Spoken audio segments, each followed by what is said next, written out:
Mana uyimiz korobka holatda. Bu kuxna.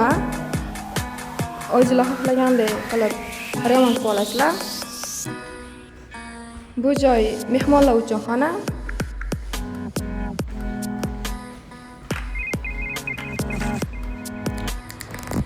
Bu joy esa sanusi hojatxona. Bu joy garderob uchun alohida xona. Bu joyda yotoqxona.